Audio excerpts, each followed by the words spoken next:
El universo mágico constituye una manera de posicionarse frente a la realidad y tal vez modificarla.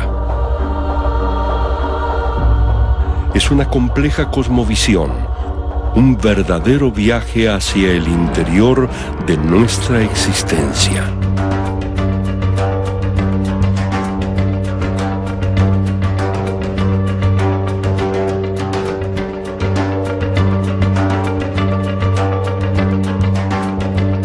Magia.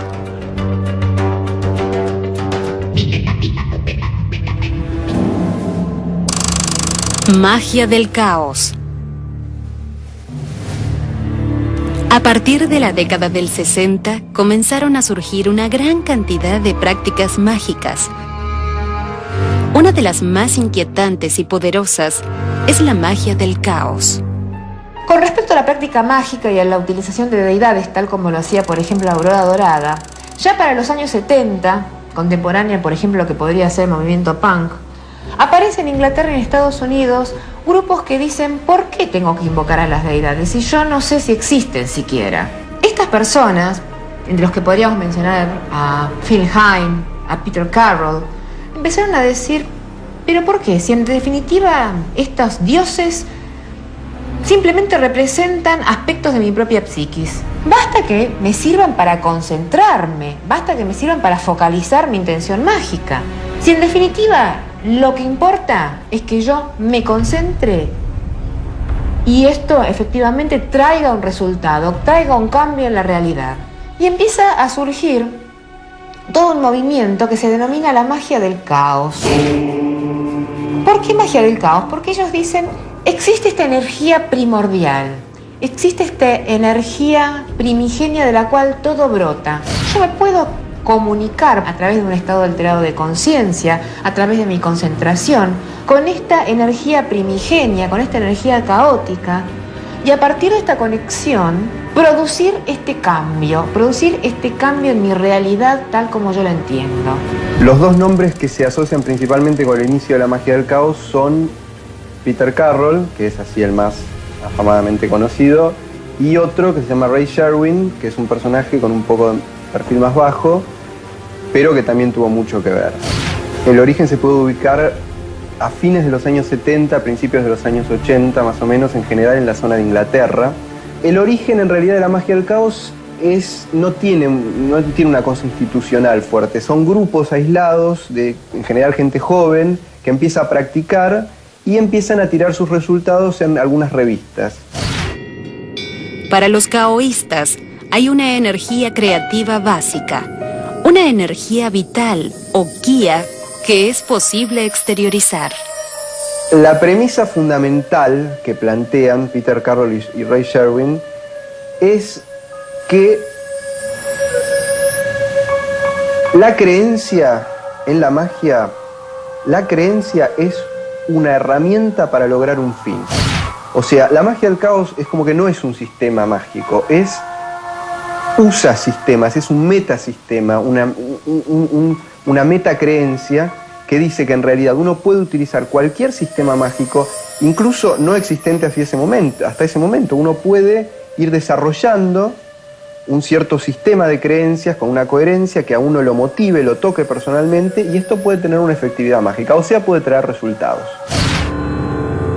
Y otra noción básica que plantean es que en realidad detrás de todas las capas simbólicas de símbolos como los que tiene la cábala, el árbol de la vida, los planetas, que esto, que el otro, ellos dicen que en realidad desde el principio de la humanidad, cuando el hombre descubre el poder mágico, la capacidad de actuar sobre la realidad de ciertas maneras anómalas, digamos, las técnicas fueron siempre las mismas. Ellos dicen, las técnicas son las mismas. Lo que cambia es el entramado, el software, digamos, ¿no es cierto? El entramado simbólico, las creencias asociadas con eso, pero la técnica, la operativa, es básicamente la misma.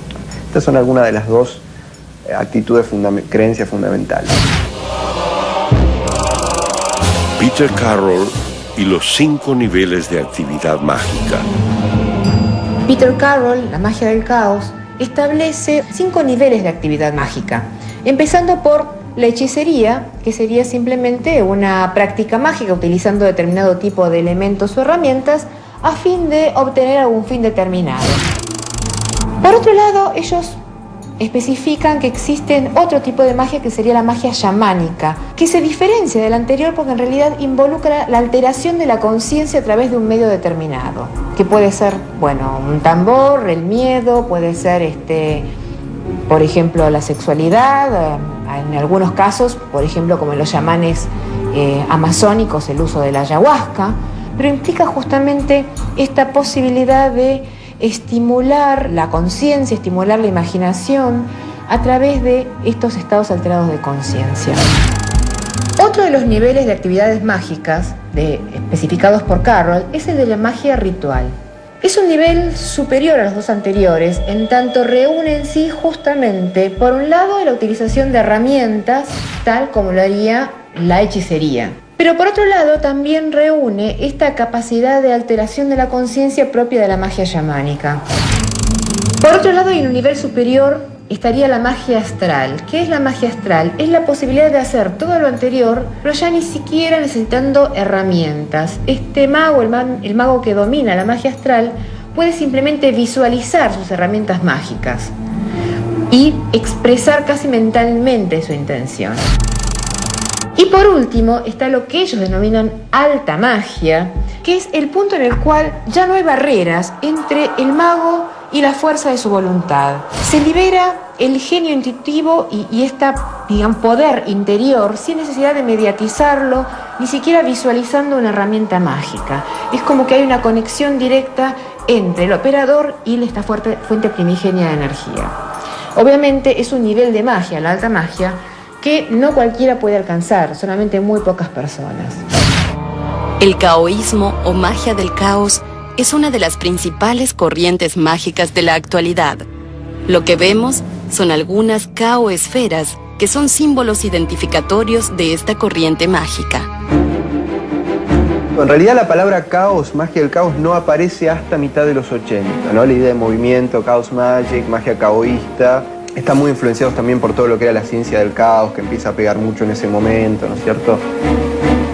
Algunas de las influencias en realidad son mucho anteriores, o sea, incluso podemos pensar en Crowley, en Aleister Crowley, que tiene una actitud pragmática. La magia del caos es sumamente pragmática, le interesan los resultados, le interesa la técnica, le interesa la operativa, y algo muy fuerte de esto tiene Crowley en algún sentido. Crowley tiene una relación con sistemas mágicos, tiene obviamente con la Golden Dawn, con toda su historia, pero él, por ejemplo, en un momento, en una obra conocida que se llama Magic Without Tears, magia sin lágrimas, una alumna de él le pregunta: ¿las sefirot existen? ¿Los ángeles existen como cosas reales? Como con una inquietud filosófica, ella quería decir, ¿esto que son seres que están ahí? Y él le dice, yo la verdad, eso no te lo puedo responder. Yo lo que sé es que hago determinadas operaciones y esto produce determinados resultados. También se puede ver una relación con un autor americano llamado Robert Anton Wilson y un movimiento con el que él tuvo cierta relación que se llamaba el movimiento discordianista, que esta gente lo que sustentaba, sobre todo el discordianismo, es que al esoterismo le faltaba una cuota de humor. O sea, como que no manejaba bien, con tanto que habla del esoterismo de polaridades, no manejaba bien la polaridad humor-seriedad. O sea, como que los esoteristas y los magos tenían una cuestión de dureza, de decir yo estoy por arriba de todo, soy superior, soy un elite, soy un magus, soy un grado tal. Y bueno, hay algo de esto. Robert Anton Wilson es un tipo que va más allá de esto, es un pensador, habla mucho sobre el tema de cómo la percepción está muy relativizada por las creencias de uno y cómo el modo de percibir de uno, las creencias de uno influyen en cierto modo sobre la realidad. Es un tipo muy interesante.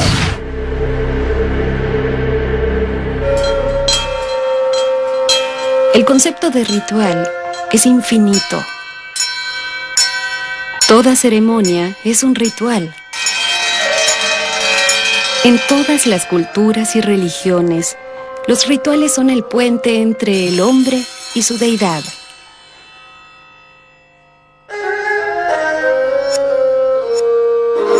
Magia.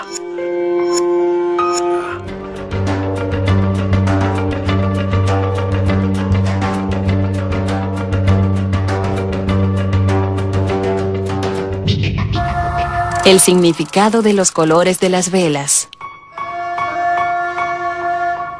Gris. Es un neutralizador general.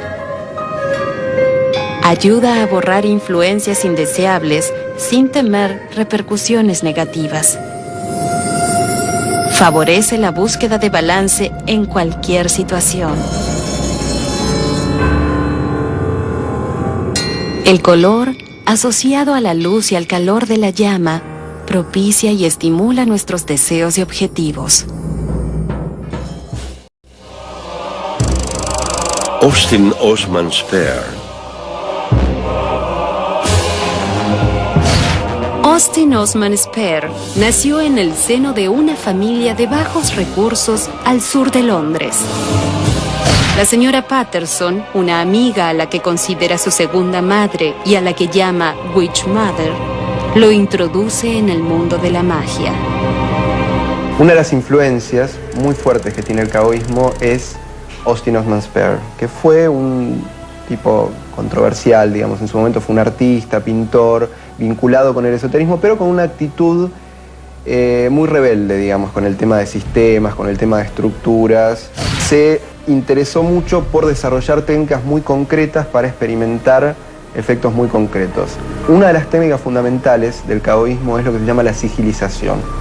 Básicamente, transformar deseos de determinados cambios en uno mismo, en el mundo, o sea, en cualquier ámbito, transformarlos en un símbolo, y ese símbolo mediante una cierta técnica, mediante una técnica que tiene que ver con entrar en un estado alterado de conciencia particular, de alguna manera dispararlo y que este deseo se transforma en realidad, se materializa de alguna manera, ¿sí? Sea un deseo interno, de un cambio interno, de hábitos, un cambio en características propias, una adopción de una cualidad.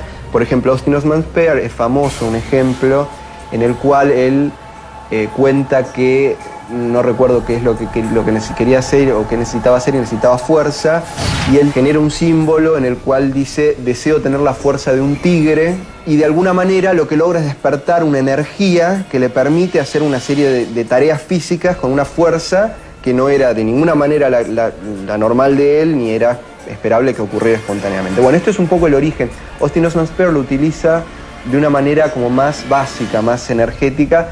Los caoístas lo toman a esto y lo utilizan para materializar resultados de alguna manera, en el sentido más amplio posible. La magia de sigilos. Una de las claves para el logro de efectos mágicos dentro del caoísmo son los estados alterados de conciencia a los que se puede llegar utilizando sigilos. La técnica de la sigilización transforma los deseos de cambios en símbolos y a partir de estados alterados de conciencia los dispara hacia la realidad. Otro de los planteos genéricos del caoísmo es que una de las claves para el logro de efectos mágicos son los estados alterados de conciencia.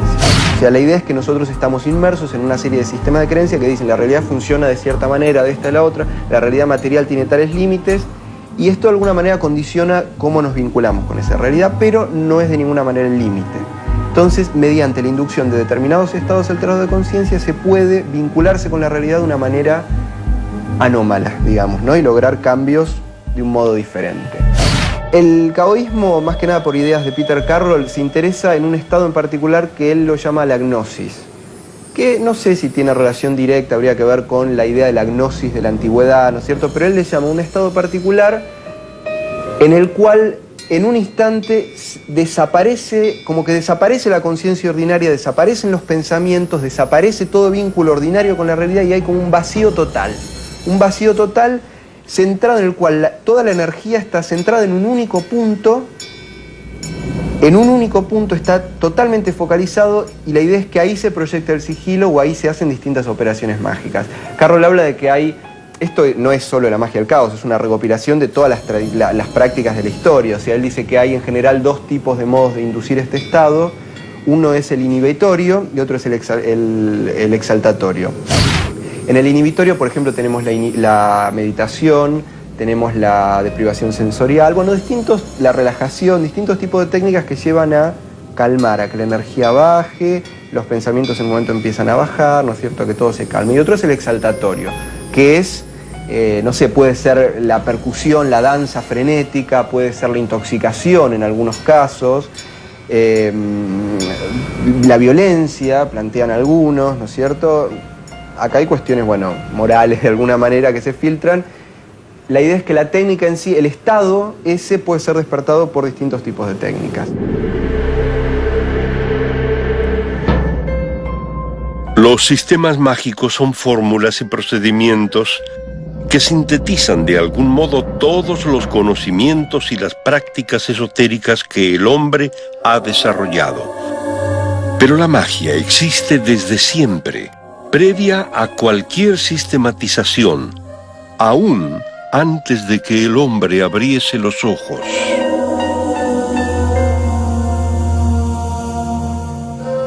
Magia.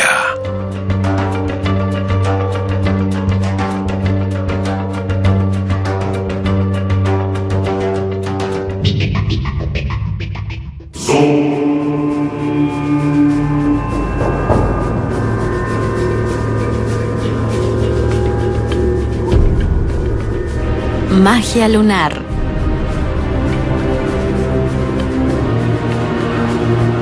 Luna llena. El sol y la luna se encuentran en oposición y la luz del sol puede reflejarse totalmente en la cara de la luna. Es un buen momento para todo tipo de operaciones mágicas, ya que incrementa sus poderes. Los procesos instintivos e inconscientes se encuentran en su apogeo. Ideal para rituales de agradecimiento. Todo proyecto comenzado durante la luna nueva se reafirma o encuentra nuevos caminos durante la luna llena.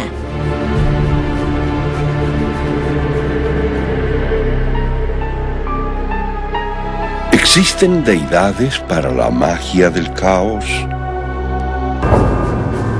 La idea es que, Peter Carroll habla de esto, dice, los dioses probablemente son formas egregóricas sostenidas por un marco cultural, por un marco de creencia de una sociedad, sostenidas por la creencia cotidiana, sostenida por los ritos, sostenida por toda la energía emocional que va hacia eso, se genera una forma que tiene una cierta operatividad, o sea, puede generar efectos sobre la realidad. Con tanto tiempo de que se sostengan determinadas formas de creencia que tienen que ver, si uno ve los dioses, tienen que ver con, en realidad, con rasgos psicológicos de las personas, o sea, uno ve los panteones clásicos y tienen que ver con características muy humanas, ¿no es cierto?